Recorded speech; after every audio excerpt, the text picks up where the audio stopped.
ഇന്ന് നമ്മളിവിടെ ഉണ്ടാക്കാൻ പോകുന്നത് ഫ്രഞ്ച് ടോസ്റ്റ് ആണ്. അപ്പോൾ അതെങ്ങനെയാണെന്ന് നോക്കാം. അപ്പോൾ നമ്മുടെ ഫ്രഞ്ച് ടോസ്റ്റ് ഉണ്ടാക്കാൻ വേണ്ടിയിട്ട് ഞാനിവിടെ ഒരു ബൗൾ പോലത്തെ പാത്രം എടുത്തിട്ടുണ്ട്. ആ പാത്രത്തിലോട്ട് മുട്ടയും അതുപോലെ തന്നെ പഞ്ചസാര ഇട്ട് കൊടുക്കുകയാണ് ഞാൻ.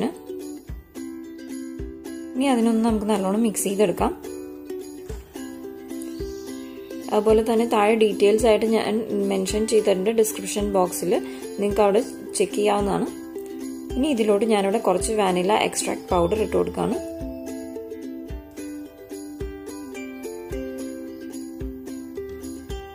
അതൊന്ന് യോജിപ്പിച്ചെടുക്കാം നമുക്ക്. അതിനുശേഷം ഞാനിവിടെ കുറച്ച് സിനമൺ പൗഡർ ഇട്ട് കൊടുക്കുകയാണ്. അതിൻ്റെ കൂടെ തന്നെ ഞാൻ കുറച്ച് പാൽ ഒഴിച്ചു കൊടുക്കുകയാണ് ഇവിടെ. അപ്പോൾ നിങ്ങൾക്ക് സിനമൺ പൗഡർ എന്തോരം വേണമെന്നുള്ളത് നോക്കിയിട്ട് നിങ്ങൾക്ക് ഇട്ട് കൊടുക്കാവുന്നതാണ്. ഇനി അതൊന്ന് നല്ലോണം യോജിപ്പിച്ച് എടുത്തതിന് ശേഷം ഞാനിവിടെ കുറച്ച് ഹെവി ക്രീം ഒഴിച്ചു കൊടുക്കുകയാണ്, ഒരു റിച്ച്നെസ്സിന് വേണ്ടിയിട്ടാണ്. ഇനി അതിന് വേണ്ടിയിട്ട് ഇപ്പോൾ ബ്രെഡ് ഞാനിവിടെ സാധാരണ വൈറ്റ് ബ്രെഡാണ് എടുത്തിരിക്കുന്നത്. ഇനി ഞാനിവിടെ ഒരു നോൺ സ്റ്റിക്കിൻ്റെ പാൻ ഒന്ന് അടപ്പത്ത് വെച്ച് ഹീറ്റാക്കുകയാണ്. അപ്പോൾ അത് ചൂടായപ്പോഴേക്കും അതിലോട്ട് ബട്ടർ ഇട്ട് കൊടുക്കുന്നുണ്ട് ഞാൻ. ആ ബട്ടർ ഞാൻ എല്ലായിടത്തും ഒന്ന് ഗ്രീസ് ചെയ്തെടുക്കുകയാണ്. ഇത് വളരെ എളുപ്പത്തിൽ നമുക്ക് ചെയ്യാവുന്ന ഒരു വിഭവമാണ് ബ്രേക്ക്ഫാസ്റ്റിനായിട്ടുള്ള.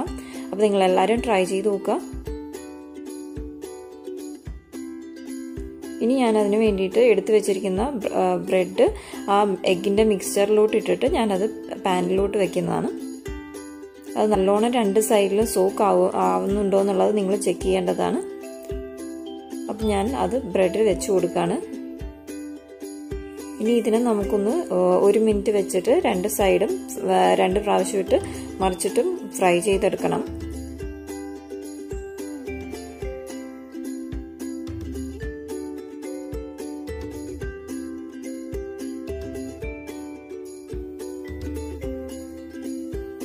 ഇതിന്റെ പാകം എന്ന് പറഞ്ഞിട്ടുണ്ടെങ്കിൽ ഒരു ഗോൾഡൻ ബ്രൗൺ കളറാണ്.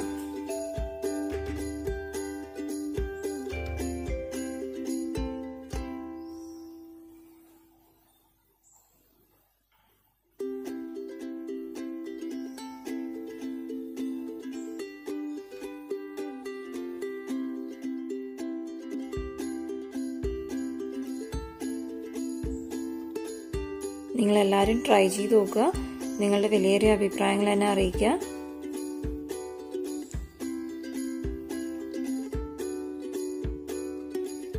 അപ്പം നമ്മൾ ഗോൾഡൻ ബ്രൗൺ ആയിട്ട് കിട്ടിയിട്ടുണ്ട്. നല്ല സ്മൂത്ത് ആയിട്ട് നല്ല ഒരു ബ്രെഡിൻ്റെ ഇതെല്ലാം നല്ല സോഫ്റ്റ് ആയിട്ട് കിട്ടിയിട്ടുണ്ട്. അപ്പോൾ ഇതിനി നമുക്ക് 1 മിനിറ്റ് ഇട്ടിട്ട് നമുക്കത് പ്ലേറ്റിലോട്ട് മാറ്റാം.